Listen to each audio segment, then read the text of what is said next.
Hello friends, in this module you are going to understand what are the various causes of prosocial behavior. We will also look into the different determinants that are playing on prosocial behavior. Causes of prosocial behavior. What is prosocial behavior? Prosocial behavior is defined as that behavior or action that is extended by a person to another person who is in need of help without expecting any kind of a return from that person. There are always some costs that are involved in such kind of a helping behavior. At times this cost might be high and they might be low. There is a general tendency that whenever the costs are high, the person may not help. He will refrain from getting involved in any kind of a situation.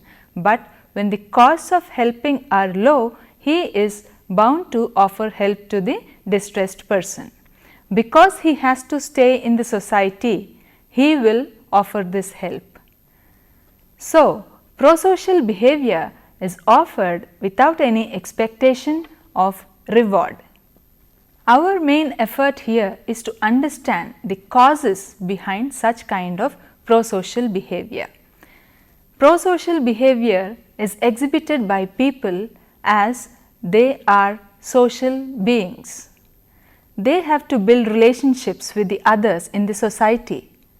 When they build such relationships in the society, there is a smooth functioning of matters in the society. Indirectly, all of them, while offering such kind of help to one another, are conforming to the norms that are already established in the society. They are obeying the rules. They are cooperating with others.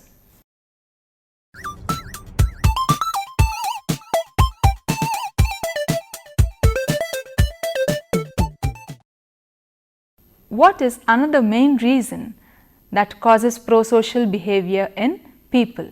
It is self-interest. Self-interest is nothing but egoism. This occurs when there is a need to feed one's own image. Egoism facilitates prosocial behavior when there are reputational incentives involved. Let us take an example. A person donates a huge sum of money to a club or to a large symphony. What is he getting out of this? By doing so, there is a mutual benefit for the club as well as to the person. When he is offering such a huge amount, he would have spoken to the authorities there. Okay, fine, you name the hall after me. What is he getting out of it? He is giving them money, those people are getting helped, and then this man gets the hall named after him. So, there are two factors here. One is that he is offering help. Second is that the hall is being named after him. This is a very gratifying factor for his ego. As you can see, there is mutual benefit between both the parties. So, self-interest plays a pivotal role in egoism or leading the person to behave in a prosocial manner. This act of the person also improves his social status. If the amount that he has contributed is huge, then you can take it for granted that this news is going to figure in almost all the major newspapers. So, he is elevated in the eyes of the public at large. Another reason why people behave prosocially is because of reciprocity. Reciprocity, you give me something, I give you something later.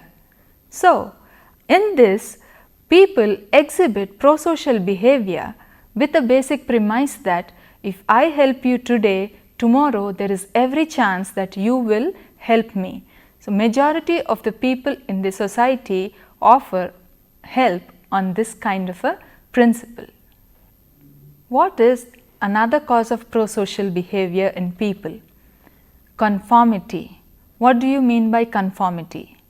When people abide by the rules that are laid by the group, laid by the society, laid by the place in which they live, laid by the state, all these things, you can say the person is obeying these norms of the society or the state or whichever place the person belongs to. So, prosocial behavior is something good. You are expected to help people who are in need of help. So, it is conformity to such an idea that prosocial behavior is expected of people will also be one of the causes as to why people will offer help, especially to strangers. Offering help to known people is a different issue, but offering help to strangers is the main point of concern here. How many of us would stop our activities, stand, look at what's happening with another stranger, then inquire whether he is fine or no? How many of us do this daily? I don't think many of us do it unless the situation is really grave. Another cause of prosocial behavior is fairness norms. What are these fairness norms? People have a strong desire for a system that is based on fairness and social exchange. According to them, adhering to these norms facilitates building and maintaining positive relations between people. When there are positive relations between people, it will definitely inculcate an idea or an atmosphere of positivity, and that is definitely going to bring about a prosocial behavior. Yet another cause of prosocial behavior is forgiveness. Forgiveness also is found to contribute greatly towards prosocial behavior. This allows the letting go attitude. The person is willing to pardon the person who has done something wrong with just an idea that we will have a positive feeling towards one another. Letting go of such things, letting go of anger and blaming others will definitely help in repairing relations that have been strained. Once you have overcome such a kind of a barrier, you can see that prosocial behavior will occur naturally. Then another cause is the rule of law, which we have also discussed in part in the conformity aspect. The society has to abide by rule of law that governs the people. This is one factor that is found to boost the quality of life of people who are living in the society. As a result, what will members of the society do? They will abide by the rule of law.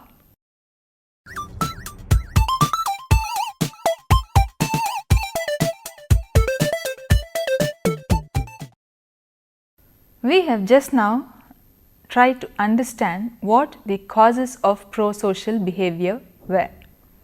Now, we will focus on understanding the various determinants of prosocial behavior. Why do people behave prosocially in different kinds of situations? Why do they not behave prosocially in some kind of situations? Well, there are three different types of determinants of such kind of a favorable behavior. We have the personal determinants, we have the situational determinants, and then we have the interpersonal determinants of prosocial behavior. We have understood that prosocial behavior is that kind of a behavior that is extended by people without having any kind of an expectation or of reward in return. Now, where can you find this kind of a behavior? Is it difficult to find? I don't think so. The moment you get onto Google, the moment you see Wikipedia, that is all prosocial behavior, because there are so many people collaborating into making Wikipedia the best place to find information. Barn raising is another such example of prosocial behavior. Then Bill Gates and Melinda Gates Foundation is another great example of philanthropic prosocial behavior. Coming down to learning more about the personal determinants of prosocial behavior, we will see that each one of us is different in our own aspects. Our characteristics are the ones that influence the way we behave. We may be friends. I may be going along with my friend on a sunny day morning, and then I might not offer help, but my friend might offer help. Why do you think such kind of a difference occurs in behavior? Because each one of us is predisposed in a different manner with the characteristics to offer help. There are various factors like personality, mood, background and competence that play when a person is trying to take a decision as to whether he will offer help or not. There are social standards, there are individual standards that are prevailing at the time when the person has to offer help. We also have the social responsibility norms that will drive us to act in such a direction that it is favorable and the person will offer help. And when the person offers help, he is bound to get a lot of reinforcement in terms that people will really appreciate the work he has done. How do you think mood is going to affect your prosocial behavior? Just think of a situation. You had a good scolding from your mom, you are in a grumpy mood, you have come out, you have seen a person in distress. Do you think what will be your reaction? Will you go and help the person? Will you have the time to think about his distress? You yourself are in a foul mood. Yes, so we can say that mood definitely has an effect on the way whether you behave or whether you react in a positive manner and offer help, or react in a negative manner and just don't get involved in the situation at all. A pleasant mood definitely facilitates interpretation of the situation in a sympathetic manner.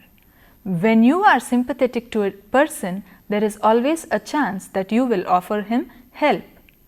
Helping is a positive act, and this is enough reason to prolong the good mood.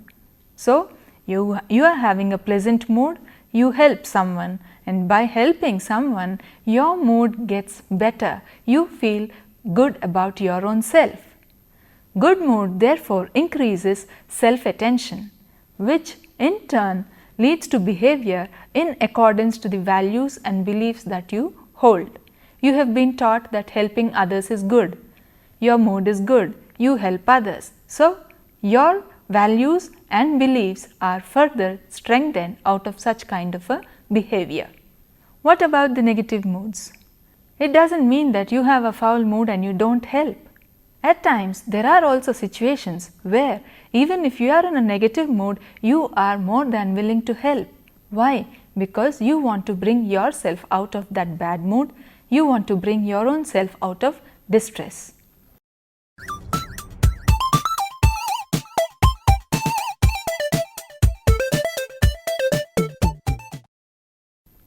Competence is found to be another determinant of prosocial behavior.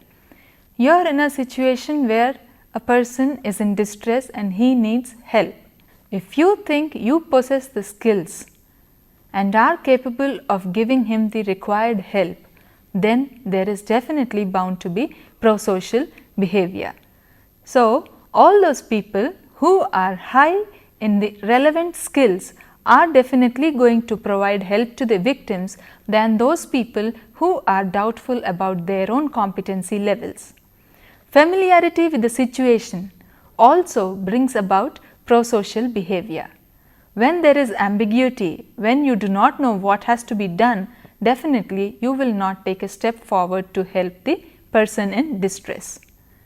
When there is no ambiguity and when you are clear as to what has happened to the person and what is expected of you, you definitely are going to act in a manner that will be helpful to the person who is in distress. Attribution is also considered to be another important personal determinant of prosocial behavior. The potential helper will decide, that is, you will decide why you should offer help to the other person. You will see the situation of the person. Why is he like that? If he is a person who has fallen on the road because of consuming excess alcohol, will you stop by and help him? No, you will say that is his fate. Let him go the way he wants to. You will not stop there. So, if the condition of the person is due to something internal, then the likeliness that help will be extended is limited.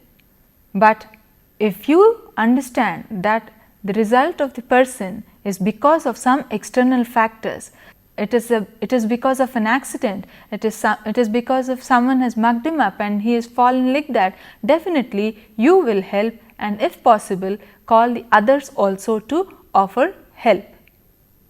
Another major determinant that we will try to understand here is cultural factors.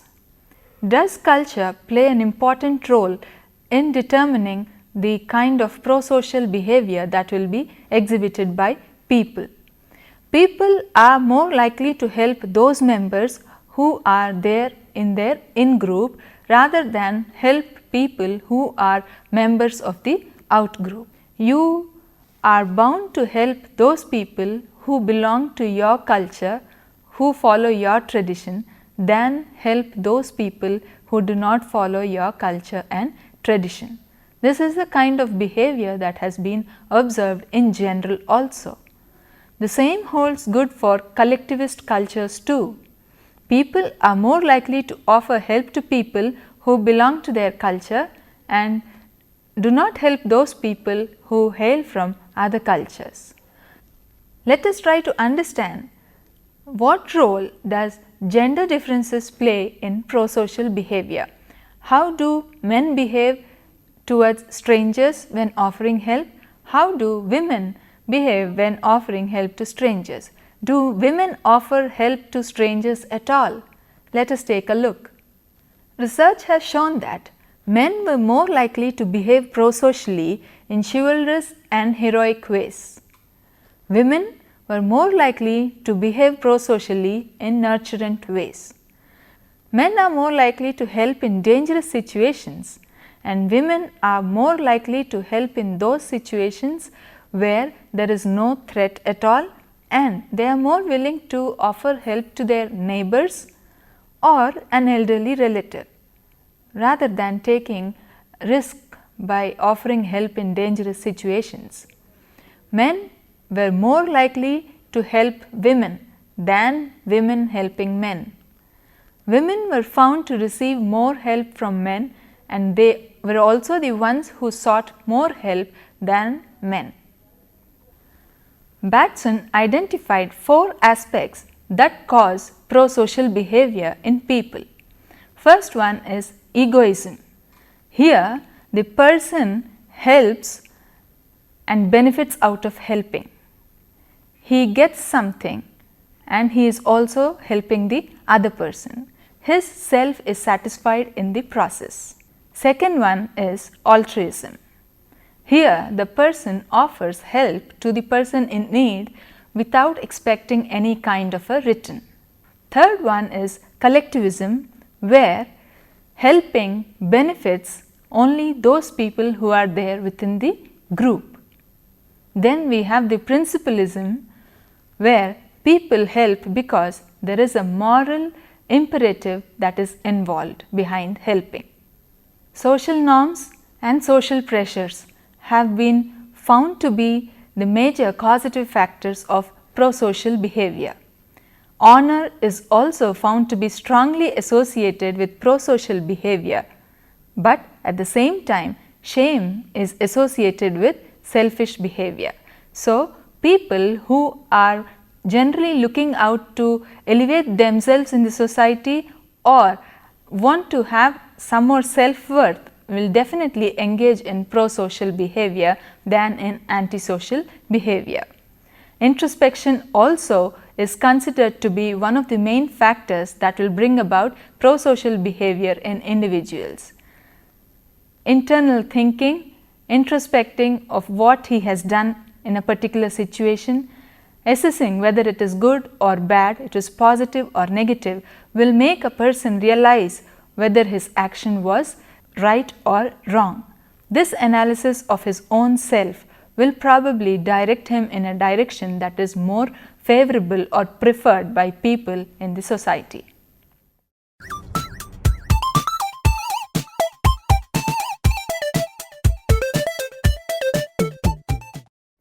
For a quick recap, in this lesson, we have understood the different causes of prosocial behavior.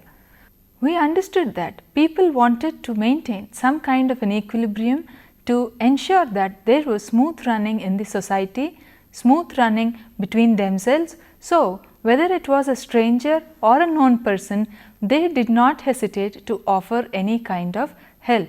We humans innately possess the quality to offer help, but whether all of us will help all the time or no depends on whole lot of factors. That is why we have shifted our attention to learn more about the determinants of prosocial behavior. There are so many determining factors that will bring about prosocial behavior in human beings. They can be personal prosocial determinant factors, they can be situational prosocial determinant factors and interpersonal prosocial determinant factors. We focused on learning more about the personal prosocial determinants in this chapter.